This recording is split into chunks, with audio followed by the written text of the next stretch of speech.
கர்த்தர் நல்லவர். கரங்களை வைத்து கர்த்தரை சூத்திரமானோம். ஹல்லேலூயா, ஆமென். நான் இந்த வாரத்தில் வேதத்தை திருப்பி தொடர்ந்து வாசிக்கும்போது திரும்பவுமா ஆதியாகமம் படிக்கும்போது அந்த யாக்கோபை குறித்து பார்க்கும்போது அவனுக்கு ஆண்டவர் அநேக தரிசனங்கள் சொப்பனங்களே ஆண்டவர் கொடுத்தார். அதை இருதயத்தில் ரொம்ப தொட்டது. அதை பற்றி திருப்பி உட்காந்துட்டு படிச்சுக்கிட்டே கொஞ்சம் யோசனை பண்ணேன். திருப்பி அதை நல்லா தேடி பார்த்தேன். அப்புறம் ஜெபம் பண்ணும்போதும் நல்லா அது மூலமாக ஆண்டவர் நமக்கு நல்ல பாடங்களே ஆண்டவர் சொல்லித்தரார். சரியா? அதை தான் இன்னைக்கு பார்க்க போகிறோம். பொதுவாகவே சொப்பனம் தரிசனம் அப்படின்னோடனே யார் பேர் உங்களுக்கு ஞாபகம் வரும்? யாரு? யோசேப். யார் யோசேப். ஏன்னா அவனுக்கு பேரே தான். அவன் 37 அதிகாரத்தில் பார்த்தா சொப்பனக்காரன் வரான்றான். அப்போ அவன் பேர் என்னது? சொப்பனக்காரன். அப்போ அதை யோசிக்கிற சொப்பனக்காரனா யோசேப்பு தான். யாக்கோபுக்கு அப்போ எப்படின்னா இல்லை யோசேப்புக்கு எப்படின்னா ஆண்டவர் அப்போதான் சொல்கிறாரு ஏசாயா 44 புரியுதா? தாகமுள்ளவன் மேல் தண்ணீரையும் வறண்ட நிலத்தின் மேல் ஆறுகளை ஊற்றுவேன், உன் சந்ததியின் மேல் என் ஆவியை ஊற்றுவேன், உன் சந்தானத்தின் மேல் என் ஆசீர்வாதத்தை ஊற்றுவேன். அப்போ அங்கே யாக்கோபை பார்த்து ஆண்டவர் சொல்றாரு, நீங்க ஆண்டவருடைய பிள்ளையா இருந்தா என்ன கவனிக்கிறீங்களா? நீங்க ஆண்டவருடைய பிள்ளையா இருந்தா உங்க மேல எதை ஊற்றுவார் சொல்லுங்க? உங்களுக்கு இருக்கிற அபிஷேகத்தை, உங்களுக்குள்ள இருக்கிற ஆவியின் வல்லமை என்ன செய்வார்? உங்க மேல மாத்திரமல்ல உங்க சந்ததி மேல ஊற்றுவார். சரியா? யோவான் ஸ்நானகன் வயிற்றுல இருக்கும்போதே ஆண்டவர் அபிஷேகம் பெற்ற கொடுத்தார் அவனுக்கு. சரியா?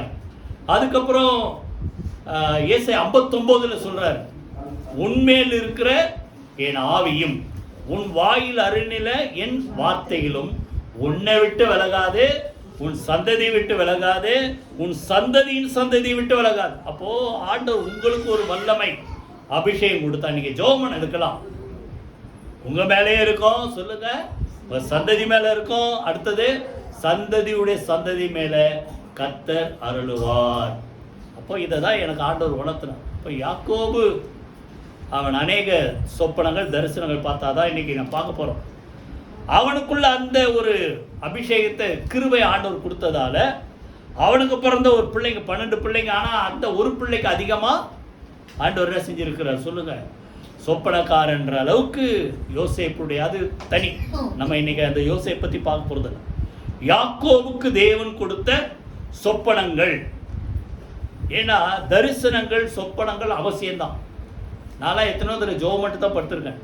ஆண்டவரே நாளைக்கு என்ன பண்ணுறது தெரியல, எனக்கு ஏதாவது பின்னால் அதெல்லாம் சொல்கிறேன், கொஞ்சம் முடிஞ்சா என்னை வழிகாட்டுங்க ஆண்டவரே அப்படின்னா ஆண்டவர் என்ன செய்வார்? சொப்பனத்தில் பேசுகிறார், தரிசனத்தில் பேசுகிறார், இல்லைன்னா பைபிள் படிக்கும்போது பேசுகிறார். சரியா? இன்னைக்கு காலையில் நான் டெய்லி காலையில் நீதிமொழிகள் அந்த 31 அதிகாரம் இருக்குல்ல, ஒவ்வொரு நாளைக்கு ஒன்று. இன்னைக்கு 29 பட்சம் அங்கே போட்டுக்குது, தீர்க்க தரிசனம் இல்லாத இடத்தில் ஜனங்கள் சீர்கெட்டு போவார்கள். அது தீர்க்க தரிசனம் இருக்கும். இங்கிலீஷில் பார்த்தீங்கன்னா தரிசனம், விஷன். அப்போ ஒரு தரிசனம் இல்லைன்னா ஜனங்க என்ன செய்வாங்க? சீர்கெட்டு போயிடும். அப்புறம் என்ன அர்த்தம்? உங்களுக்கு ஆண்டவர் ஒரு தரிசனத்தை கொடுக்கணும், ஒரு நோக்கத்தை கொடுக்கணும், ஒரு கோல் கொடுக்கணும். புரியுதா? இதான் அப்படின்ட்டு. அப்போதான் நீங்கள் என்ன செய்வீங்க? அதை பார்த்து அதை நோக்கி என்ன செய்வீங்க? போயிட்டே இருப்பீங்க. புரியுதா? அதனால் நமக்கு என்ன தேவை? யாக்கோபுக்கு கொடுத்த தரிசனம் போல சொப்பனம் போல நமக்கு ஆண்டவர் தருவார். அவனுக்கு அந்த சொப்பனத்தின் மூலம் என்னென்னலாம் செஞ்சாரோ அதை நமக்கும் செய்வார். அதான் இன்னைக்கு பார்ப்போம். யாக்கோபுக்கு செஞ்சது பெருசு இல்லை, அதை யாருக்கு செய்வார் சொல்லுங்க? நமக்கு செய்வார். கைகளை வைத்து கர்த்தரை ஸ்தோத்திரம் பண்ணுவோமா? இப்போ முதல்ல வாசிங்க யாக்கோபுடைய சொப்பனம் 28 அதிகாரம் 10ஆம் வசனம். 10ஆம் வசனம் வாசிங்க. பேர்சபா விட்டு புறப்பட்டு ஆரானுக்கு போக பிரயாணம் பண்ணினான். நல்லா கவனிங்க. தகப்பன் வீட்டை விட்டு, தகப்பன் வீடு அப்போ பேர்சபால இருக்குது, திரும்பி ஒருமுறை பேர்சபாக்கு வந்து சேர்றான். புரியுதா? புறப்பட்டு போறார். ஆரான்ல யார் இருக்கிறது? மாமா லாபான் குடும்பம் இருக்குது. ஏன்னா அப்பா அம்மா சொல்லிட்டாங்க. அப்பா அம்மா சொல்ல வார்த்தை கீழ்ப்படிஞ்சு புறப்பட்டு போறார். புறப்பட்டு போகும்போது ஒரு இடத்துல வந்து 11 சூரியன் அசப்போ இருட்டிச்சு, என்ன பண்றது தெரியல, பிரயாணம் பண்ண முடியாது. உடனே அங்க ராத்தங்கி அவ்விடத்து கற்களில் ஒன்றை எடுத்து தன் தலைமேல் கீழே வைத்து அங்கே நித்திரை செய்யும்படி படுத்துக்கொண்ட. வேற தலைக்கு ஒரு பை கூட இல்லை. பெரும்பாலும் அது என்ன எதனால இல்லைன்றது போடல. அப்பா அம்மா அனுப்பும்போது வெறுங்கையாவை அனுப்பியிருப்பாங்க, ஏதாவது கொடுத்தா அனுப்பியிருப்பாங்க. ஒருவேளை வழியில் எவனா பிடிங்கினானா அடிச்சு போட்டானா என்ன தெரில, அதில் விட்டுறேன். ஒன்றுமே இல்லாதால வெறுங்கையா இருக்கிறதால எதை எடுத்து வச்சு படுத்துக்கிட்டாரா, ஒரு கல்லை எடுத்து படிச்சு. ஒரு தடவை என் ஃப்ரெண்டு அப்போ ஹைதராபாத்தில் இருந்தார். 2-3 தடவை போயிருக்கேன். நாங்கள் அங்கேருந்து ஒரு கிராமத்துக்கு போனோம். போயிட்டு திரும்பி வரும்போது இருட்டிச்சு. ஒரு அது என்ன சொல்கிறோம், ஒரே வனாந்திரமாக தான் இருக்கும். சரின்ட்டு இதை போல் தான் சின்ன சின்ன குன்று மலை எல்லாம் இருக்குது. அப்படியே படுத்துக்கிட்டோம். அப்போதான் ரட்சிக்கப்படல, புரியுதா? அதை கல்லை எடுத்து தலையணைக்கு வைத்தது அப்போ தான் நான் உணர்ந்தேன். கல்லை கூட தலையணையை என்ன செய்ய முடியும், வச்சு படுக்க முடியும். அப்போ அப்படி படுத்து நித்திரை செய்யும் போது 12ஆம் வசனம் வாசிங்க. அங்கே அவன் ஒரு சொப்பனம் கண்டான். நல்லா கவனி. அப்பதான் அவனுக்கு ஒரு தரிசனம், சொப்பனம், புரியுதா? அங்க அந்த சொப்பனத்துல ஒரு ஏணி இருக்குது. அவன் இருக்கிற இடத்துல ஒரு ஏணி பரலோகத்து எட்டுற அளவுக்கு இருக்குது. அடுத்தது அதுல தேவ தூதர்கள் ஏறுகிறவர்களும் இறங்குகிறவர்களுமாய் இருந்தார்கள். கைகளை வைத்து கர்த்தரை ஸ்தோத்திரம். நீங்க சீக்கிரமா வந்திருந்தா அந்த பாட்டு நீங்க எல்லாம் சேர்ந்து பாடிருப்பீங்க. யாக்கோபை போல் போகும் பாதை, நல்ல பாட்டு, எனக்கு ரொம்ப பிடிக்கும். பெரும்பாலும் நான் நைட்டு தூங்குறதுக்கு முன்னாடி இந்த பாட்டு பாடி தூங்கியிருக்கேன், புரியுதா? மனப்பாடமா தெரியாது பாட்டு, அடிக்கடி பாடுற பாட்டு, புரியுதா? தேவனை நான் உமதண்டையில், புரியுதா? அப்போ அவன் படுத்து தூங்குறாரு. அங்க பார்த்தா ஒரு ஏணி இங்கிருந்து அவனுக்கு அப்படிதான் வைக்கணும், பூமிக்கும் வானத்துக்கும் அல்ல, அவங்கிட்ட இருந்து பரலோகத்துக்கு எட்டுற மாதிரி ஒரு ஏணி. இப்போ உங்க மனசுல தோணுதா, ஆண்டவரே யாக்கோபுக்கு மாத்திரம் தான் அப்படி ஒரு ஏணி வைப்பீங்களா, எனக்கு வைக்க மாட்டீங்களா? தேவ தூதர்கள் அங்கிருந்து என்ன செய்யறாங்க, இறங்கி ஏறல, ஏறுகிறவர்களும், சொல்லுங்க வாயை திறந்து, அப்படித்தானே போடுவோம், அவர்களில் ஏறுகிறவர்களும் இறங்குகிறவர்களுமாய் இருந்தார். அப்போ தேவ தூதர்கள் இவங்க கூட இருக்கிறாங்க. இங்கிருந்து ஏறுறாங்க, அங்கிருந்து ஆண்டவர் கொடுக்கிற ஏதோ பதிலோ ஆசீர்வாதமோ பெற்றுக்கொண்டு திரும்பி வருகிறார்கள், புரியுதா? இது யோவான் 1ஆம் அதிகாரத்தில் ஆண்டவர் சொல்றார். யாரு?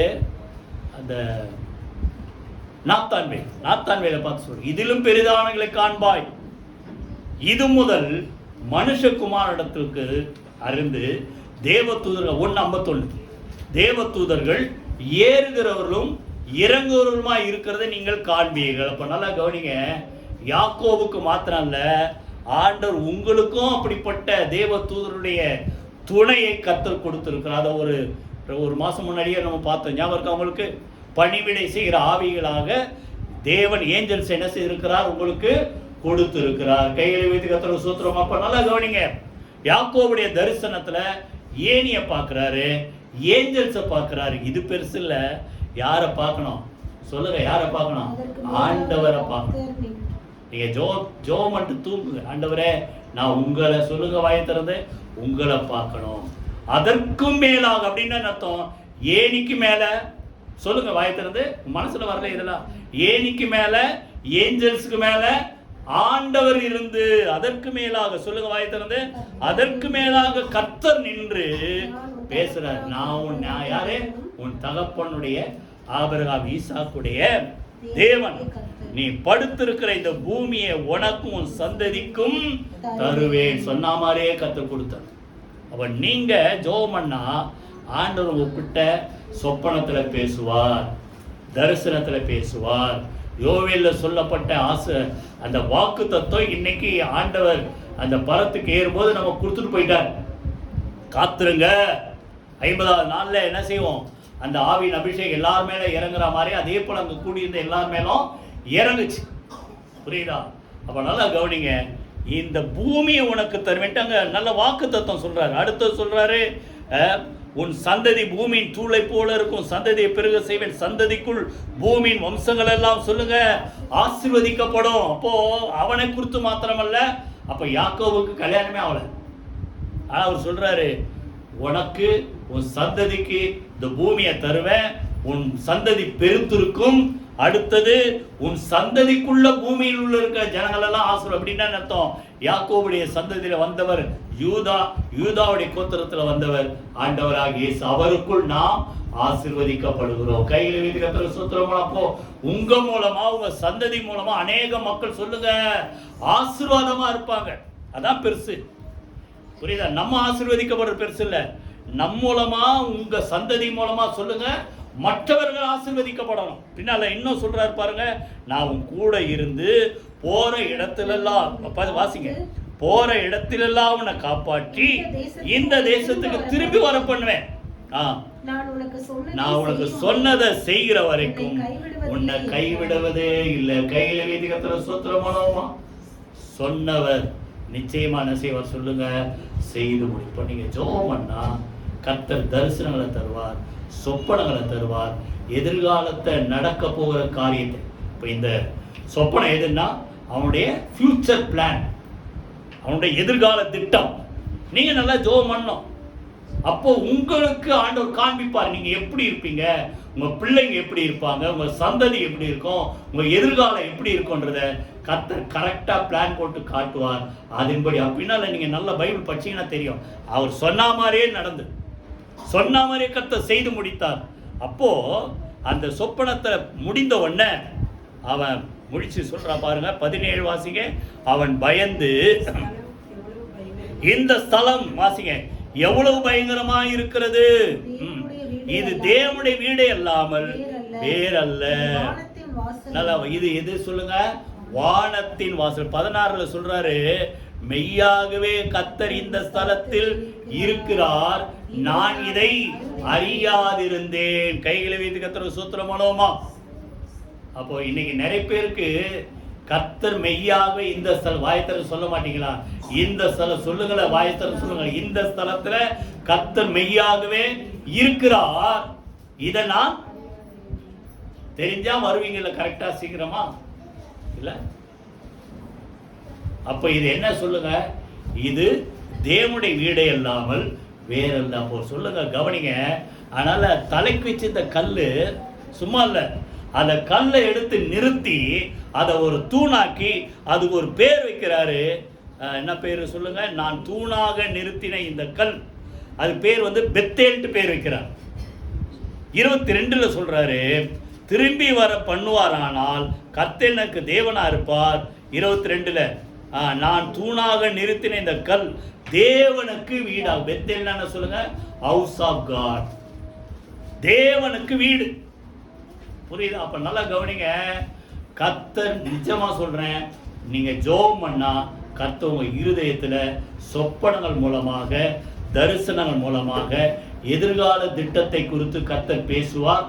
சொன்னபடியே கர்த்தர் செய்து முடிப்பார். கைகளை வைத்து கர்த்தர் ஸ்தோத்திரம் பண்ணுவோமா? பின்னாலதான் அவருடைய பொறுத்தலை. எனக்கு தர எல்லாத்திலும் என்ன செய்வேன் நான் சொல்லுங்க, தசமபாகம் செலுத்துவேன் என்று சொல்லி ஒரு பொருத்தனை பண்ணினான். கைகளை வைத்து கர்த்தர் ஸ்தோத்திரம் பண்ணுவோமா? நல்லா கவனிங்க. இது என்ன தரிசனம்னா, யாக்கோபுக்கு எதிர்காலத்தை குறித்து ஒரு திட்டம், பிளான் ஆண்டவர் கொடுக்குறார் சொப்பனத்தில். காரணம் அவன் அப்படிதான் இருக்கும். அப்பா அம்மா வீட்டில் ஆக்சுவலாக பார்த்தா ஏசாவாது எங்கேயா போனால் பழச்சிக்குவான். ஏன்னா அவன் யாரு? பைபிளில் கொடுக்கல. அவன் யாரு? வேட்டையில் வல்லவன், வனசஞ்சாரி, வெளியே சுத்துற ஆளு. யாக்கோபு வெளியே சுத்துற ஆள் இல்ல, அம்மா அப்பா கூடவே இருந்து குணசாலி, கூடாரவாசி, வெளியே போனதில்ல. புரியுதா? அப்போ அவன் என்ன நினைச்சான்னு தெரியல. அவன் என்ன சொல்லி பயந்தானோ அதை கேட்டபடி கர்த்தர் என்ன செய்யறார்? சொப்பனத்தை கொடுக்கிறார், தரிசனத்தை கொடுக்கிறார். அவரே அவனுக்கு தரிசனமாகி அவங்ககிட்ட பேசுறார், எதிர்கால திட்டத்தை கர்த்தர் கொடுக்கிறார். கைகளை வீட்டு கர்த்தர் ஸ்தோத்திரம் போனோம். அப்ப நல்லா கவனிங்க. நீங்க ஜெபம் பண்ணா உங்க இருதயத்துல கர்த்தர் எதிர்கால திட்டங்களை கர்த்தர் என்ன செய்வார் சொல்லுங்க, தருவார். ஜெபம் பண்ண. ரெண்டாவது அதே யாக்கோபுக்கு கொடுத்த அடுத்தது ஆதியாகமம் 31 அதிகாரம். ஆதியாகமம் 31 அதிகாரம் 6 வாசிங்க. அவனுடைய மனைவிங்களை கூப்பிட்டு பேசுறார். என்னால் இயன்ற மட்டும் உங்கள் தகப்பனுக்கு நான் லாபானுக்கு நான் ஊழியம் செஞ்சேன் என்று நீங்கள் அறிந்திருக்கிறீர்கள். உங்கள் தகப்பன் யாரு? மாமனாரு லாபான். உங்கள் தகப்பனோ என்னை ஏமாத்தி என்னை வஞ்சித்து என் சம்பளத்தை 10 முறை மாற்றினான். ஆனாலும் அவன் எனக்கு தீங்கு செய்ய தேவன் அவனுக்கு இடம் கொடுக்கவில்லை அப்படின்ட்டு பின்னால ஒரு சம்பவத்தை சொல்றார். அப்ப நல்லா கவனிங்க. யாக்கோபுடைய அனுபவம் என்ன? அவன் சம்பளத்தை 10 தடவை மாத்துறான். அப்படின்னா என்ன அர்த்தம்? எப்படி மாத்தினாலும் யாக்கோபுக்கு சக்சஸா இருக்குது. புரியுதா? அப்போ உடனே இவன் என்ன பண்றான்? இது இனிமேல் இப்படி இல்லை, உனக்கு சம்பளம் வேற மாதிரி வச்சா அதுவும் யாருக்கு தான் சாதகமா இருக்குது? யாக்கோபுக்கு தான் சாதகமா இருக்குது. அதை போல 10 தடவை ஏமாத்திருக்கான். ஆனாலும் அவன் ஏமாத்த நினைச்சாலும் கர்த்தர் யாரோடு இருந்தார்? சொல்லுங்க வாயை திறந்து. கர்த்தர் யாக்கோபோடு இருந்தார். அப்ப நல்லா கவனிங்க. 2வது புரியுதா? உங்களை மட்டம் தட்டணும்ட்டு யாரெல்லாம் நினைக்கிறாங்க, இல்ல நீங்க மேல வரக்கூடாதுன்னு யாரெல்லாம் நினைக்கிறாங்க, புரியுதா? நீங்க முன்னுக்கே வரக்கூடாதுன்னு யாரெல்லாம் நினைக்கிறாங்க, அதற்கு விரோதமா என்ன சதி திட்டம் தீட்டினாலும் நீங்க ஜெபம் பண்ணுங்க. அதுக்கு மேல வருவதற்கு கர்த்தர் உங்களுக்கு வழிகளை காண்பிப்பார். புரியுதா? அதுதான் 2வது தரிசனம், 2வது சொப்பனம். அப்போ கவனிங்க. இப்போ அப்படிலாம் இருக்கும்போது வாசிங்க 11ஆம் வசனம் வாசிங்க. தேவதூதன் ஒருவர் சொப்பனத்தில் யாக்கோபே, நல்லா பேரை சொல்லி கூப்பிடுறார். சொப்பனத்துல கூப்பிட்டு பேசுறாரு. அவர் உன் கண்களை ஏறெடுத்துப்பார். ஆடுகளோட பொழியும் கடாக்கள் எல்லாம் கலப்பு நிறமும் புள்ளியும் வரியும் உள்ளவைகளா இருக்கிறது. லாபான் உனக்கு செய்கிற யாவையும் கண்டேன். நான் சொல்றாரு ஆண்டவரே. அப்போ உங்களுக்கு விரோதமா யாராவது பண்ணா உங்க மனசுல என்ன குமரல் இருக்கும்? இப்படிலாம் என்னை ஏமாத்துறாங்க, இப்படிலாம் என்ன பண்றாங்க, இடைஞ்சல் பண்றாங்க, இது யாருக்கும் தெரியலையா? ஆண்டவர் என்ன சொல்றாரு? அவன் செய்யறதெல்லாம் சொல்லுங்க, படிச்சா சொல்லுங்களேன். அவன் செய்யறதெல்லாம் நான் பார்க்கிறேன். அப்போ உங்களுக்கு வாழ்க்கையில யார் உங்களை ஏமாற்ற நினைத்தாலும், யார் உங்களை வஞ்சிக்க நினைத்தாலும், யார் உங்களை மட்டம் தட்ட நினைத்தாலும் இவைகளெல்லாம் யார் பார்க்கிறார்? சொல்லுங்க, கர்த்தர் பார்க்கிறார். அப்ப யாக்கோபுக்கு ஒரு சொப்பனத்தை கொடுத்து அவனுக்கு பிளான் சொல்லி கொடுத்தா மாதிரி உங்களுக்கும் கர்த்தர் தருவார். கையிலே வைத்து கர்த்தரை ஸ்தோத்திரம் பண்ணுங்க. அப்ப 2வது சொப்பனம் எதுக்கு? முதல்ல எதிர்கால வாழ்க்கை குறித்த திட்டங்கள். 2வது எதுக்கு சொல்லுங்க? சத்துருக்கள் உங்களை ஏதாவது இறக்க நினைத்தா அவங்களுக்கு மேல நீங்க வருவதற்கு வழி சொல்லி கொடுப்பதற்காக ஒரு சொப்பனத்தை, ஒரு தரிசனத்தை, இல்ல வழிமுறைகளை கர்த்தர் கற்று தருவார். கையிலே வைத்து கர்த்தரை ஸ்தோத்திரம் பண்ணுவோமா? அப்பதான் அந்த பிளான் படி தான் இவர் செஞ்சிருக்காரு. பின்னாலதான் மனைவி கிட்ட சொல்றாரு, இப்படிலாம் ஆண்டவர் செஞ்சதால நான் ஒரு வழி செஞ்சேன். ஆண்டவர் சொல்லி கொடுத்த வழி என்ன தெரியுமா? நல்லா கவனிங்க. இப்போ 37ஆம் வசனம், 30 அதிகாரம் 37 வாசிங்க. பின்பு யாக்கோபு, ஆதியாகமம் 30:37, பச்சையாயிருக்கிற புன்னை, வாதுமை, அர்மோன் என்னும் மரங்களின் கொப்புகளை வெட்டி இடையிடையே வெண்மை தோன்றும்படி பட்டை உரித்து தான் உரித்த கொப்புகளை ஆடுகள் தண்ணீர் குடிக்க வரும் கால்வாய்களில் தொட்டிகளிலும் ஆடுகளுக்கு எதிராக போட்டு வைப்பான். ஆடுகள் தண்ணீர் குடிக்க வரும்போது பொழிவதுண்டு. ஆடுகள் அந்த கொப்புகளுடைய கண்கள் முன்பாக பொழிந்தபடியால் அவைகள் கலப்பு நிறமும் புள்ளியும் வரியும் உள்ளதான குட்டிகளை போட்டது. இந்த பிளான் யார் சொல்லி கொடுத்தது? லாபான் உன்னை ஏமாத்துறதை நான் பார்த்தேன், உனக்கு நான் வழி சொல்லி தரேன். இப்படிப்பட்ட குட்டி தான் இனிமேல் உனக்கு சொந்தமான ஆடுகள் போட போகுது அப்படின்னு அந்த ஐடியா ஆண்டவர் சொல்லி கொடுத்தோன்னு இவர் என்ன பண்றாரு? அங்கங்க மரக்கிளையை வெட்டி இடையில மரக்கிளைய பட்டையை உரிச்சா என்ன வரும்? வெள்ளை வெள்ளையா இருக்கும் இல்ல? அப்போ இடையில கருப்பு புள்ளி வெள்ளை அப்படி கலந்துருக்கா மாதிரி தண்ணி தொட்டியில் போட்டோன்னே அந்த ஆடுங்கள்லாம் அதை பார்த்துக்கிட்டே பொழிந்தபடினால் அந்த குட்டியெல்லாம் அப்படிப்பட்ட ஒரு கலப்பு நேரத்தில் குட்டி போடுது. இவர் என்ன பண்ணுறாரா? பலத்த ஆடுகள் பின்னால், அதெல்லாம் பெருசாக இருக்குன்னு நான் சுருக்கமாக சொல்கிறேன். பலத்த ஆடுகள் பொழியும் போது அப்படி செய்வாராம்.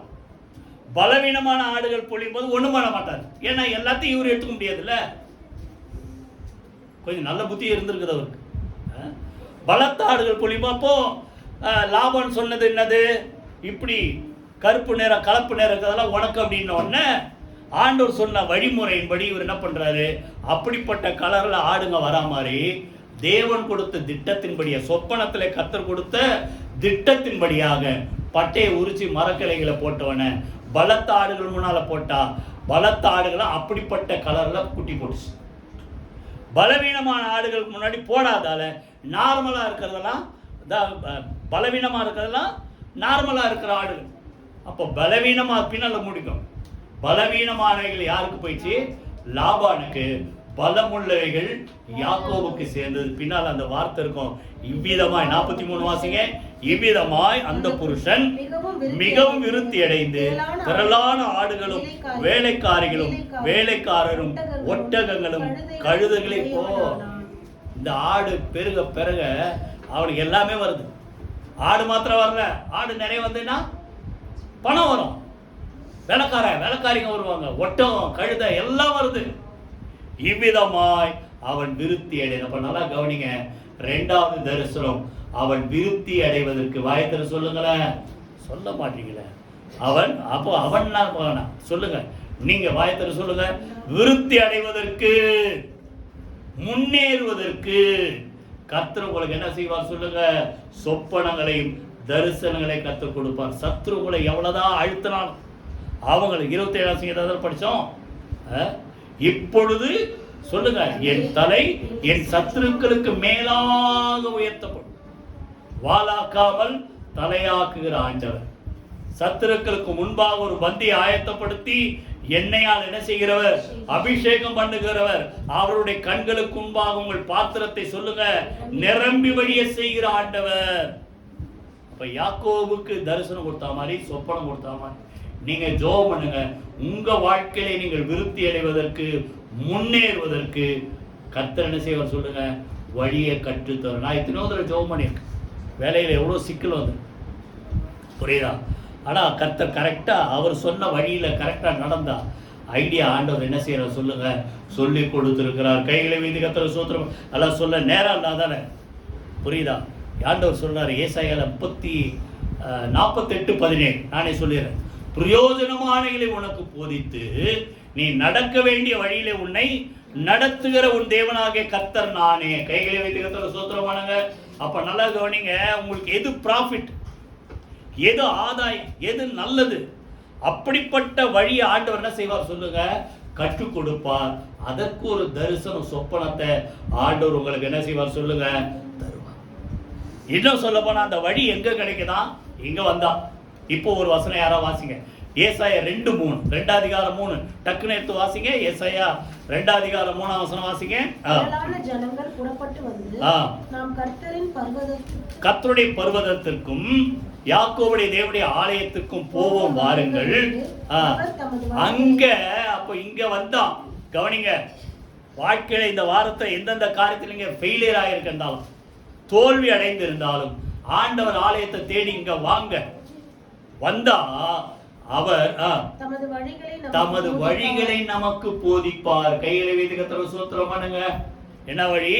உங்களுக்கு பிரயோஜனமா இருக்கிற வழி. இப்போ சொப்பனத்துல மாத்திரம் அதுக்காக வீட்டிலே பத்துக்கிட்டே நான் சொப்பனத்திலே இருக்கிறேன் இருந்துராதி, இங்க வாங்க. புரியுதா? கர்த்தர் என்ன செய்வார் சொல்லுங்க, வழிகளை கர்த்தர் நமக்கு என்ன செய்வார் சொல்லுங்க, கற்றுக் கொடுப்பார். கொடுக்கிறாருல. லூக்கா 5 அதிகாரத்துல ராத்திரி முழுசும் பிரயாசப்பட்டு ஒன்றும் கிடைக்கல. ஆண்டவர் என்ன பண்ணாரு, ஆழத்துல போய் வலைய போடு சொன்னாரா? அதுக்கப்புறம் உயிர் தெழுந்த பிறகு இவங்கெல்லாம் திருப்பி 7 பேர் எங்க போயிடலாம், திருப்பி மீன் குடிக்க போயிடலாம் போனோடனே ராத்திரி முழுசும் போடுறாங்க. இவங்க சாப்பிட்றது கூட ஒன்றும் கிடைக்கல. வந்து கேட்குறாரு, சாப்பிட்றதுக்கு எதா இருக்குதா? ஒன்றும் இல்லை. அப்போ என்ன பண்ணாங்க, பழைய தொழிலுக்கு போயிட்டாங்க. ஆனாலும் ஆண்டவர் கைவிடலை. அங்கே ஐடியா கொடுக்குறாரு. என்ன சொல்றாரு, வலதூரமா வலைய போடு. யோசிப்பார். அப்போ நீங்க வேற ஏதோ வழியில நீங்க ட்ரை பண்ணிட்டே இருக்கிறீங்க. நீங்க நல்லா ஜோம் பண்ணுங்க, கர்த்தர் உங்களுக்கு வழியை சக்சஸ் ஆவதற்குண்டான வழியை கர்த்தர் உங்களுக்கு என்ன செய்வார் சொல்லுங்க, கற்றுக் கொடுப்பார். வலதுபுறமா வளைய போட்டா இழுக்க முடியாத அளவுக்கு மீன்கள். புரியுதா? இப்ப நல்லா கவனிங்க. 2வது தரிசனம் உங்கள் வாழ்க்கையில சொல்லுங்க, முன்னேறுவதற்கு விருத்தி அடைவதற்கு கர்த்தர் சொப்பனங்களை கொடுக்கிறவர். 3வது ஆதியாகமம் 32ஆம் அதிகாரம் 3வது தரிசனம் 32:24 இருந்து வாசி.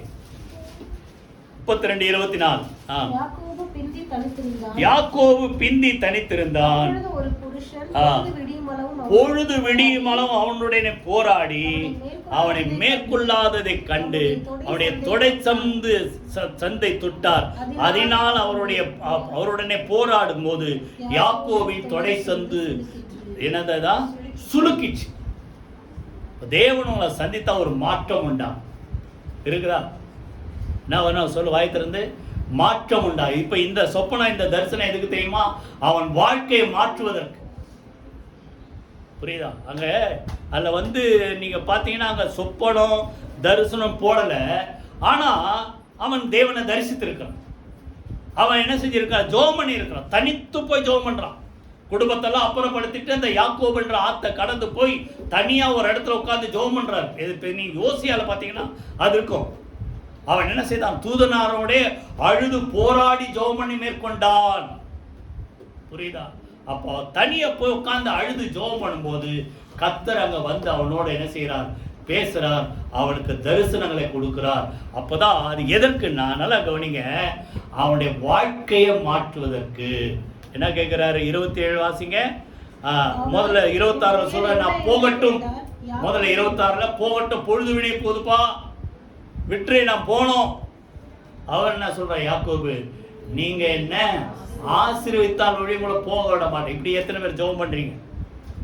ஆண்டவரே என்கிட்ட பேசினாதான் நான் எந்திரிப்பேன் முட்டி போறதை விட்டு. ஆசீர்வதித்தால் ஒழிய என்ன செய்ய மாட்டேன், விட மாட்டேன். புரியுதா? அவர் சொல்ற, எப்பா என்ன விட்டுரு, பொழுது விடிய போகுது. அந்த அளவுக்கு ஜெபம் பண்றீங்களா? அடுத்தது அப்பதான் கேட்கிறாரு ஆண்டவர், உன் பேர் என்ன? உன் பேர் என்ன சொல்றாரு? யாக்கோபு. இல்லதான் மாட்டிக்கினார். உன் பேர் என்னப்பா? யாரு? இந்த தரிசனம் சொப்பனம் எதுக்கு தெரியும்? சொப்பனம் அல்லது தரிசனம் எதுக்கு? நீ யாருன்றதை காட்டு. நீ யாருன்றதை காட்டு. கரெக்டா 1984 கிறிஸ்மஸ் அன்னைக்கு இப்படி ஒரு தரிசனம். அது என்னன்னே சொல்ல முடியாது. ஆண்டவர் அப்படி பார்த்தனா இப்படி பார்த்தனா, ஆனா என் மனசுல ஆண்டவர் பேசிட்டே இருக்கு. எவ்வளவு நேரம் பேசுற. அப்போ அங்க கேட்டா நீ யாருன்றத கேட்ட மாதிரி எனக்கு நான் யாருன்றதை காட்டினேன். புரியுதா? ஒரு 6 வயசு 7 வயசு. அப்போ என் தங்கச்சி ஏதோ சாப்பிட்டுட்டு இருந்து கொடுக்கலன்னு அடிச்சுட்டேன். எனக்கு கொடுக்கலேன்ட்டு இல்லை, யாராவது செஞ்சிடாதீங்க, அடிச்சுட்டேன். அதுக்கப்புறமா இருந்துட்டேன். அதுக்கப்புறம் நான் ஸ்கூல்லாம் முடிச்சு வேலைக்கு போய் அத்தனை தம்பி தங்கச்சிங்கெல்லாம் படிக்கிறதுக்கு எல்லாருக்கும் தெரியும். படிக்கிறது முதற்கொண்டு அவங்களுக்கு என்னென்னலாம் தேவை எல்லாம் பாடுபட்டு அவங்க வாழ்க்கைக்கு முன்னேறதுக்கு எல்லாம் செஞ்சேன். புரியுதா? இதெல்லாம் இப்போ ரட்சிக்கு வர முன்னாடியே இதெல்லாம். புரியுதா? ஆனால் அதெல்லாம் என் வாழ்க்கையில் மறந்தே போச்சு. அதுக்கப்புறம் அவங்களுக்கு எவ்வளோ நல்லது செஞ்சுருக்கோ, அவங்கள எவ்வளோ காப்பாற்றிருக்கோம். அந்த அவர் பேசும்போது அந்த 6 வயசு 7 வயசுல தங்கச்சி அடிச்சப்பாரு அப்படின்றாரு. புரியுதா? இதுதான் நீ யாருன்றதை காட்டுற ஒரு தரிசனம். எத்தனை பேர் நீங்க அப்படிலாம் உணர்ந்துருக்கிறீங்க தெரியல. உங்க லைஃப்ல ஆண்டவர் செஞ்சதெல்லாம் காட்டுறாரா? கரெக்டா. இன்னும் சொல்ல போனா ஒரு சினிமா ஓடுற மாதிரி அந்த சின்ன வயசுல இருந்து பெரிய வயசு வரைக்கும் நான் என்னென்னலாம் பண்ண, நான் யாருன்றதை கர்த்தர் காட்டினார்.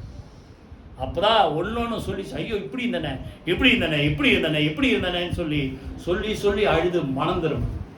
புரியுதா? கை வைத்து கர்த்தரை ஸ்தோத்திரம் பண்ணுவோம். அப்போ 2வது 3வது தரிசனமா எதுக்கு சொல்லுங்க? நம்ம வாழ்க்கையை ஒரு மாற்றம் உண்டாக்குவதற்கு. கைகளை வைத்து கர்த்தரை ஸ்தோத்திரம் பண்ணுவோம். மனம் திரும்புவதை உண்டாக்குவதற்கு. அதான் பேரு யாக்கோபு. யாக்கோபுன்னு அர்த்தம் மோசக்காரன், ஏமாற்றுகிறவன். யார் யாரை ஏமாத்தினாரு சொல்லுங்க? யார் யாரை ஏமாத்தினாரு? முதல்ல அண்ணகாரன அது அவன் தப்பு பாதி இருக்குது, ஏசா தப்பு பாதி இருக்குது. பர்த்ரைட்டை கொடுத்துரு, சேஷ்டபுத்திர சுதந்திரத்தை கொடுத்துரு, கூழ் கொடுக்குறான். கரெக்டாக அவன் பசியோடு வருவான்ட்டு கூழ் காய்ச்சிருக்கான். சரி, அதை விட்டுற. அதாவது அவன் அசட்டை பண்ணிட்டான், ஆண்டவர் எழுதி வச்சிட்டார். ரெண்டாவது ஏசாவை கூப்பிட்டு பேசுகிறார். ஈசாக்கு வேட்டைக்கு போய் நல்ல ஏதாவது மிருகத்தை பிடிச்சி கறி சமைச்சு கொண்டு வரணுன்னே இந்தம்மா ரேவக்கால் கேட்டு யாக்கோபை ஏசா மாதிரி செட் பண்ணி அனுப்பிட்டாங்க. அனுப்பிட்ட உடனே இவரு கேட்குற, நீ யாரு? ஏன்னா ஈசாக்கு கத்தரல. யாருன்னா நம்ம அப்பா கிட்ட போய், நான் யாரு? யாக்கோபு. சாரி, நான் ஏசா. 27 அதிகாரம். அடுத்தது திருப்பி தடை பார்க்குறாரு. இது உருவெல்லாம் ஒரு மாதிரி ஏசாமா இருக்குது, ஆனால் சத்தம் யாக்கோபு சத்தமாக இருக்குது. டவுட் திருப்பி கேட்க. அப்போது இவன் உண்மையை ஒத்துக்கணும்ல. என் மகனே, நீ என் மகனாகி ஏசாதான. ரெண்டாவது போய் பாதி உண்மை பாதி பொய் கலந்தா மாதிரி. அவன் என்ன சொல்றான்? நான் தான். வார்த்தை எத்தனை 27 அதிகாரத்தில் இருக்கும். 27 24 வாசிங்க யாராவது. 27 24. ஏசாதானாப்பா. அவன் என்ன சொல்றான்? நான் தானே அர்த்தம். பொய் சொல்ற மாதிரியே இருக்குது, உண்மை சொல்ற மாதிரி இருக்குது. இதெல்லாம் தான் ஆண்டவர் கேட்கிற. நீ யாரு? உன் பேர் என்ன? சொல்றாரு, நீ ஆசீர்வதிக்கப்படணும்னா உன் வாழ்க்கையை என்ன செய்யணும் சொல்லுங்க? மாற்றம் உண்டாகணும்ட்டு அங்கதான் அவன் பேரை மாத்துறாரு. என்ன சொல்றாரு? வாசிங்க. உன் பேர் 28 32 28. அப்பொழுது அவர், உன் பேர் இனி யாக்கோபு எனப்படாமல் இஸ்ரவேல் எனப்படும், தேவனோடும் மனிதரோடும் போராடி மேற்கொண்டாயே. பின்னால சொல்றார், அங்கே கர்த்தர் அவனை ஆசீர்வதித்தார். கையில வீட்டு கர்த்தர் சூத்திரமான அங்கே ஆசீர்வதிக்கிறார். ஆனா எதற்கு பிறகு அவன் மனம் திரும்பி அவன் பேரை மாத்துறார். இனிமேல் நீ யாரையும் என்ன கூட செய்யக்கூடாது, ஏமாற்றக்கூடாது, வஞ்சிக்க கூடாது, மோசம் பண்ணக்கூடாது அப்படின்ட்டு அவன் பேரை மாத்தி இஸ்ரவேல்னா தேவனுடைய பிரபு. உன் வாழ்க்கையில ஒரு மாற்றம் உண்டாகணும்ட்டு கர்த்தர் மாற்றுவதற்கு ஒரு தரிசனத்தை கர்த்தர் கொடுத்தார். கையில் வீடு கர்த்தர் சூத்திரமான. எத்தனை பேர் அப்படிலாம் ஜோம் பண்ணி உங்க வாழ்க்கையில மாற்றம் உண்டாகி இருக்கிறது சொல்லுங்க. ஆண்டவரை தரிசித்த பிறகு நம்ம வாழ்க்கையில ஒரு மாற்றம் உண்டாகும். ஒரே வசனம் வாசித்து அடுத்தது போயிடும். எபேசியர் 4 அதிகாரம் எடுங்க. எபேசியர் 4 அதிகாரம் 22 இருந்து யாரோ ஒருத்தர் வாசிங்க. எபேசியர் 4:22 அந்தபடி முந்தின நடக்கைக்குரிய மோசம் போக்கும் இச்சைகள். நல்லா கவனிங்க. பழைய பேரு யாக்கோபு, மோசம் போக்குறவன். நீங்க நினைக்கலாம் என் பேர் யாக்கோபு இல்லை, நான் மோசம் போக்குறவன் இல்லை. ஆனா நமக்குள்ள முன்னாடி லைஃப்ல ஓல்டு லைஃப்ல இருந்தது என்னது? மோசம் போக்கு இச்சைகள். அடுத்தது கெட்டு போகிற பழைய மனுஷன். இதை கலைந்து போட்டு உள்ளத்திலே புதிதான ஆவி உள்ளவர்களாகி மெய்யான நீதியிலும் பரிசுத்தத்திலும் தேவனுடைய சாயலாக சிருஷ்டிக்கப்பட்ட புதிய மனுஷனை தரித்துக் கொள்ளுங்கள். அப்போ வாழ்க்கையை மாற்றுகிற ஒரு தரிசனம். இனி யாக்கோபுல நீ மோசம் போகக்கூடாது, யாரையும் ஏமாற்றக்கூடாது சொல்லி அவன் பேரை மாத்துற மாதிரி அவன் வாழ்க்கையை மாத்துற. அதே போல நல்லா கவனிங்க. நீங்க ஆசீர்வதிக்கப்படணும்னா இந்த அனுபவம் நமக்குள்ள பழைய மனுஷனுக்குள்ள என்னென்னலாம் இருந்ததோ எல்லாவற்றையும் என்ன செய்யுங்க சொல்லுங்க? கலைந்து போட்டு எடுத்து நீக்கிட்டு அவருடைய சாயலால் சிருஷ்டிக்கப்பட்ட புதிய மனுஷன் என்ன செய்யுங்க? தரித்துக் கொள்ளுங்கள். கைகளை வீட்டு கத்திர சூத்திரமானா எத்தனை பார்த்து சொல்லுங்க? 3 எதிர்கால திட்டங்களை குறித்து. 2வது சத்துருக்களுக்கு மேல அவங்க உங்களை மட்டம் தட்ட நினைச்சாலும் அவங்களுக்கு மேல நீங்கள் உயர்த்தப்படும்படி விருத்தி அடையும்படி திட்டங்கள் தருவதற்கு. 3வது உங்க வாழ்க்கையை மாற்றுவது. புரியுதா? நீங்கள் இன்னும் சொல்ல போனா ஷார்ட்டா சொன்னா நீங்க மனம் திரும்புவதற்கு பழச சுட்டி காட்டுறாரு, இப்படிலாம் பண்ண அப்படின்னு. சரி, 4வது ஆதியாகமம் 46 அதிகாரம். 46 அதிகாரம் முதல் வசனம் வாசிங்க. தேவன் தனக்கு உண்டான யாவையும் சேர்த்துக் கொண்டு புறப்பட்டு பெயர்சபாவுக்கு போய் தன் தகப்பனாகிய ஈசாக்குடைய தேவனுக்கு பலியிட்டான். பலி நல்லா கவனிங்க. இதுக்கு முன்னாடி பஞ்சம் வந்தது, யோசேப்பு அதுக்கு முன்னாடி போயிட்டார், அதெல்லாம் அது குறிப்பை சொல்றேன். அதுக்கப்புறம் எகிப்துல தான் தானியம் இருக்குதுன்னொடனே யோசேப்பு மூலமா யாக்கோபுக்கு தானியங்கள்லாம் வருது. அப்புறம் தகப்பன் யாக்கோபு இருக்கிறாருன்ட்டு அவருடைய பிள்ளைங்க குழந்தைங்கள்லாம் கூட்டுவதுக்கு வண்டியெல்லாம் அனுப்புறாரு. வண்டியெல்லாம் அனுப்பும்போது உடனே யாக்கோபு என்ன பண்றாரு, புறப்பட்டு போய் எங்க போய் பெயர்சபாவுக்கு போய் முதல்ல என்ன பண்றாரு, தேவனுக்கு பலி செலுத்துறார். பெயர்சபா எங்க, தகப்பன் வீடு இருந்த இடம். பலி செலுத்தும் போது ஆண்டவர் அன்னைக்கு ராத்திரி பேசுறார். அன்று இரவிலே 2ஆம் வசனம், தேவன் இஸ்ரவேலுக்கு தரிசனமாகி, அங்க யாக்கோபு பேரு இஸ்ரவேலா மாறிச்சு. யாக்கோபே யாக்கோபே என்று கூப்பிட்டார். அவன் இதோ அடியேன் என்றான். அப்பொழுது அவர், நான் தேவன், உன் தகப்பனுடைய தேவன். நீ எகிப்து தேசத்துக்கு போக பயப்பட வேண்டாம், அங்கே உன்னை பெரிய ஜாதியாக்குவேன். நான் உன்னுடனே எகிப்து தேசத்துக்கு வருவேன். நான் உன்னை திரும்ப வர பண்ணுவேன். யோசேப்பு தன் கையால் உன் கண்களை மூடுவான் என்று சொன்னார். 4வது சொப்பனம் எதுக்கு கவனிங்க, அவனுடைய முடிவு காலத்தை குறித்து ஒரு சொப்பனம். சொல்லுங்க. இப்போ எகிப்து போறது ஒரு தயக்கம். ஆனா எகிப்துல தான் யோசேப்பு இருக்கார். அட்லீஸ்ட் யோசேப்பாவது போய் பார்த்துடணும், இல்லை அங்கே போனால் கொஞ்சம் நம்ம பழச்சிக்கலாம் அப்படிலாம் இருக்குது. இருந்தாலும் ஒரு தயக்கம், இது தேவனுடைய திட்டமா இல்லையா? நல்லா கவனிங்க. எதுவாக இருந்தாலும் நீங்கள் ஜெபம் பண்ணா கர்த்தர் உங்களோடு கூட என்ன செய்வார் சொல்லுங்க, பேசுவார். கைகளை வைத்து கர்த்தர் சூத்திரமான அங்கே சொப்பனத்தில் கர்த்தர் தரிசனமாகி சொல்றாரு, எகிப்துக்கு போக என்ன செய்யாத, பயப்படாத. அந்த எகிப்துல தான் உன்னை என்ன செய்ய போறேன், பெருக செய்ய போறேன். புரியுதா? ஆனா திரும்பி உன்னை கொண்டு என்ன செய்வேன், இந்த தேசத்துல கொண்டு வந்து சேர்ப்ப. யோசேப்பு அவனுடைய கையால உன் கண்களை மூடும். இதெல்லாம் நீங்க ஆதியாகமம் அப்புறம் பின்னால படிச்சா புரியும். அதே போல அவனுக்கு வருத்தமா இருக்குதுன்னு யோசேப்பு கூப்பிடுறாங்க. யோசேப்பு கிட்ட நிறைய ஆண்டவர் அவன் மூலமா பேசுறாங்க. யாக்கோபு மூலமா என்ன சொல்ல போனா, அந்த லைஃப் முடியறதுக்கு முன்னாடி இப்போ வாசிங்க, ஆதியாகமம் 49 முடிவு காலத்தை குறித்த ஒரு தரிசனம், சொப்பனம். அப்போ நல்லா நீங்க ஜெபம் பண்ணா உங்க முடிவு எப்படி இருக்குதுன்னு ஆண்டவர் சொல்லுவார். அதுக்காக நான் உங்களை பயங்காட்டுறேன்னு நினச்சிக்காதீங்க. இந்த சின்ன வயசுல பாஸ்டர் எங்களுக்கெல்லாம் உங்களுக்கு ஏதோ 67 ஆயிடுச்சு, பரவாயில்ல. புரியுதா? முடிவு காலத்தை குறித்து சொல்றாரு. ஒரு தடவை எத்தனை வருஷம் தெரியல, நான் எந்த வீட்டில் இருக்கும்போது தெரியல, என்னுடைய மரணத்தை நான் பார்த்தேன். வீட்டில் கூட ஒரு தடவை சொன்னேன், என்ன அழகான ஒரு வீடு இருக்குது. அது இந்த வீடா, இப்போ இருக்கிற வீடா, இது வேற ஏதாவது வீடா தெரியல. அங்கே அழகா பெட்டியில் நான் படுத்திருக்கிறத நானே பார்க்குறேன். சுற்றில உட்காந்து என்ன பண்ணுறாங்க, பாட்டு பாடின்னு இருக்காங்க. அதுக்காக நீங்கள் எல்லாம் இப்படிலாம் பார்க்கணும்னு பயப்படாதீங்க, சொல்கிறேன். அப்போது என்னுடைய முடிவு எப்படி இருக்குன்றதை ஆண்டவர் காட்டுறார். உங்கள் முடிவு எப்படி முடியுன்றதை கர்த்தர் செய்வார், காட்டுவார். அவர் சொல்கிறார், யோசேப்பு தன் கையால் மூடுவார். இப்போ வாசிங்க, அதை எப்படி நிறைவேற்றுறார். 49 அதிகாரம் 28 வாசிங்க. இவர்கள் எல்லாரும் இஸ்ரவேலின் 12 கோத்திரத்தார். அவர்களுடைய தகப்பன் அவர்களை ஆசீர்வதிக்க. நீங்க 49 அதிகாரம் அப்புறம் வீட்டில் படிச்சு பாருங்க. ஒவ்வொரு கோத்திரத்துக்கு என்னென்ன ஆசீர்வாதம் கரெக்டா சொல்லி ஆசீர்வதித்து முடித்த பிறகு ஆசீர்வதிக்கையில் அவர்களுக்கு சொன்னது இதுதான், அவனவனுக்குரிய ஆசீர்வாதம் சொல்லி அவனவனை ஆசீர்வதித்தான். பின்னும் அவன் அவர்களை நோக்கி, நான் என் ஜனத்தாரோட சேர்க்கப்பட போகிறேன். எப்ரோனின் நிலத்துள்ள குகையில என்னை பிதாக்களுடைய அடக்க பண்ணுங்கள் கட்டளையிட்டு. அந்த குகை எங்க இருக்குதுன்னு சொல்றாரு. 32 31 வாசிப்போ. 31 அடக்கம் பண்ணி இருக்கிறாங்க. 31 திருப்பி அங்க லேயால அடக்கம் பண்ண சொல்லிட்டு இப்போ 33 வாசி.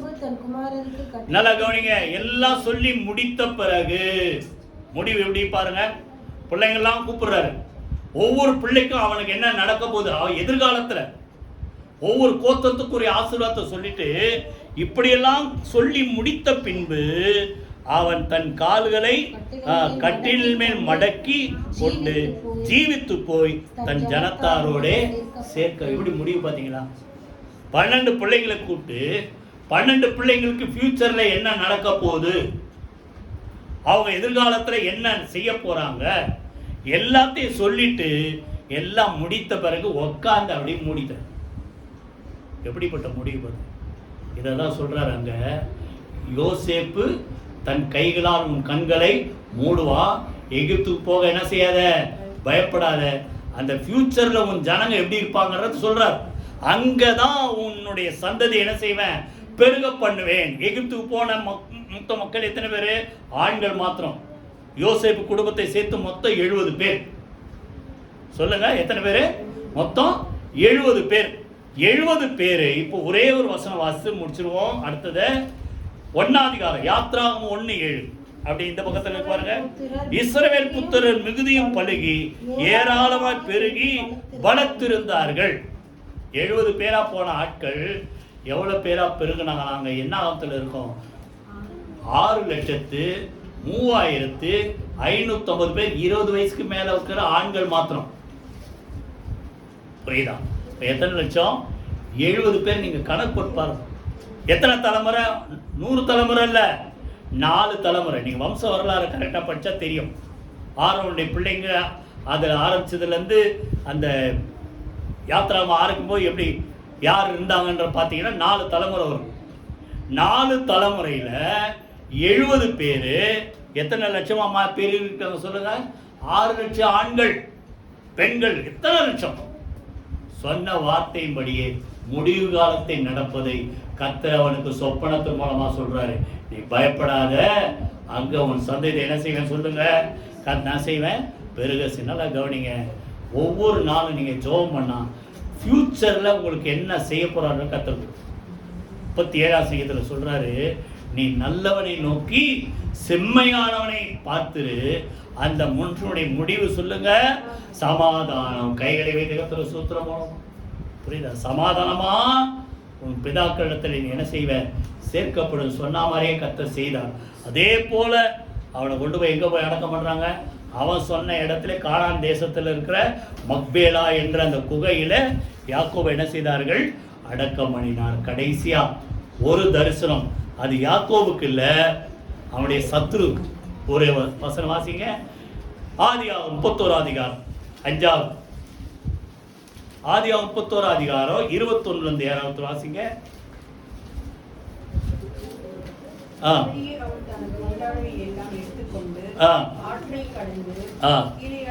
யாக்கோபு தன்னுடைய சந்ததியெல்லாம் கூப்பிட்டுக்கிட்டு, பிள்ளைங்க, ஆடு மாடு எல்லாத்தையும் பொண்டாட்டி வேலைக்காரங்க எல்லாத்தையும் கூப்பிட்டுட்டு ஓடி போயிட்டார். இங்க இருந்தா அவன் என்ன செய்வான், நம்மளை இன்னும் எப்படி ஏதாவது மட்டம் தட்டுவா, இல்லை இன்னும் இருக்க ஏதாவது பண்ணுவான்ட்டு ஓடி போன உடனே இப்ப என்ன ஆகுது? லாபானுக்கு அறிவித்த உடனே 23ஆம் வசனம் வாசிங்க. அந்த லாபான், அப்பொழுது அவன் தன் சகோதரரை கூட்டிக் கொண்டு, லாபான் 7 நாள் பிரயாணம் பண்ணி அவனை பிடிக்க வரான். பெரிய ஒரு கேங்கை கூட்டுக்கிட்டு லாபான் யாக்கோபை எப்படி நான் விட்டுருவோம் பார்க்கிறேன் அப்படின்ட்டு பிடிக்கிறதுக்கு பின்னால துரத்திக்கிட்டு வரும்போது கீலேயாத் மலையில கண்டுபிடிக்கிறான். ஆனா அதுக்கு முன்னாடி ஆண்டவர் ஒண்ணு செய்றார். 24ஆம் வசனம் இப்போ வாசிங்க. அன்று ராத்திரி தேவன் சீரியா தேசத்தான் ஆகிய லாபானுக்கு சொப்பனத்திலே தோன்றி, நீ யாக்கோபோடே நன்மையே அன்றி தீமை ஒன்றும் பேசாதபடிக்கு எச்சரிக்கையாய் இரு. கைகளை வைத்து கர்த்தருக்கு ஸ்தோத்திரம். ஒருவேளை யாக்கோபு மனசுல பயமா இருந்திருக்கும். இப்படி நம்ம பாட்டு கிளம்பி போறோமே, அவன் ஊரா செய்து இல்ல, அவன் ஊரை திரட்டிக்கிட்டு நம்மளை அழிக்கணும்னு நினைச்சு வந்தானா என்ன ஆக போகுது? ஒருவேளை மனசுல நினைச்சானோ தெரியல. ஆனா அன்னைக்கு நல்லா கவனிங்க, யாக்கோபு கிட்ட ஆண்டவர் சொப்பனம் கொடுக்கல, யாக்கோபு கிட்ட ஆண்டவர் பேசல. ஒரு சில நேரத்தில் நீங்க நினைக்கலாம், என்ன ஆண்டவரே ஒண்ணுமே தெரியல. ஆனா ஆண்டவர் பேச வேண்டிய இடத்துல பேசிட்டார். எவன் அழிக்கணும், எவன் உன்னை பிடிப்பேன்ட்டு தொடர்ந்து வரானோ அவங்கிட்ட ஆண்டவர் தரிசனம் கொடுத்த சொப்பனத்துல, யாக்கோபு பின்னால போற அவர்கிட்ட எதை தான் பேசணும்? நன்மை தான் பேசணும். பின்னால சொல்றான் பாருங்க. அதுல 29ஆம் வசனம் வாசிப்போம். 29. உங்களுக்கு லாபான் சொல்றான், உங்களுக்கு பொல்லாப்பு செய்ய எனக்கு வல்லமை உண்டு, ஆனாலும் உங்கள் தகப்பனுடைய தேவன் என்ன சொல்றாரு? நீ யாக்கோபோடே நன்மை அன்றி தீமை ஒன்று பேசாதபடிக்கு எச்சரிக்கையாயிரு என்று நேற்று ராத்திரி என்னோட பேசினார். அவனை வான் பண்றார். அப்போ உங்களுக்கு குறைவா யாராவது எழும்பனா நீங்க பயந்துட்டு இருப்பீங்க, ஐயோ என்ன ஆகுதோன்ட்டு. ஆனா ஒன்றும் நடக்காது. ஏன்? யாரை பார்த்து பயந்தீங்களோ அவங்ககிட்ட ஆண்டவர் பேசிட்டார், அவனை வான் பண்ணிட்டார் ஆண்டவர். புரியுதா? நல்லா கவனிங்க.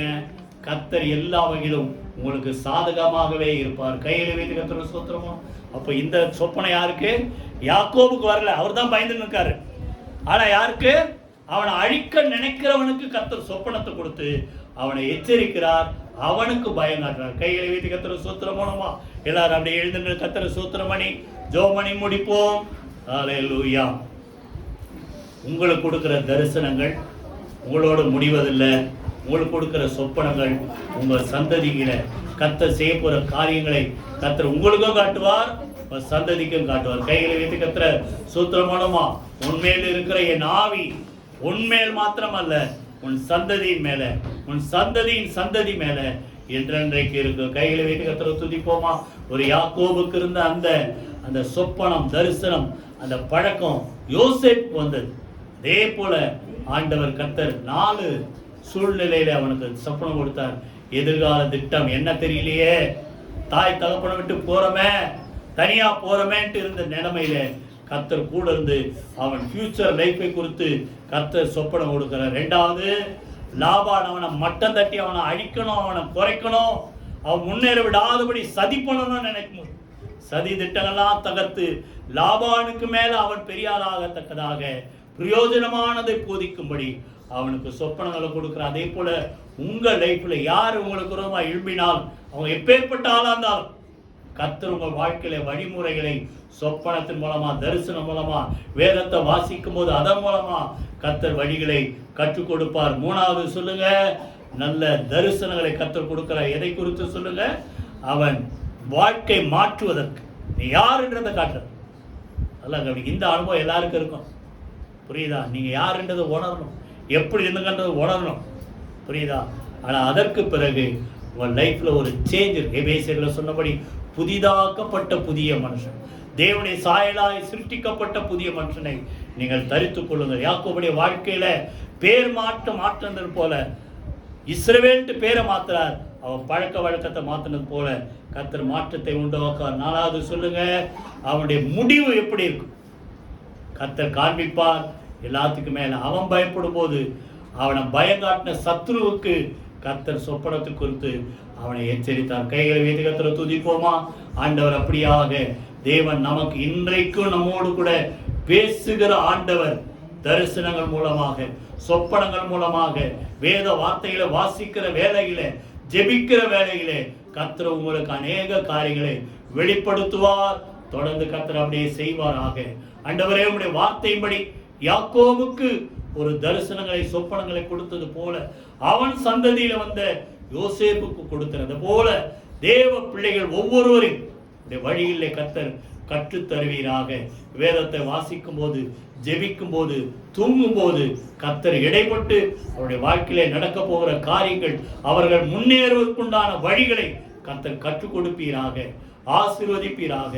இயேசு கிறிஸ்து ஜீவனுள்ள ஜெயமுள்ள நாமத்தில் ஜெபிக்கிறோம் நல்ல பிதாவே. ஆமென், ஆமென்.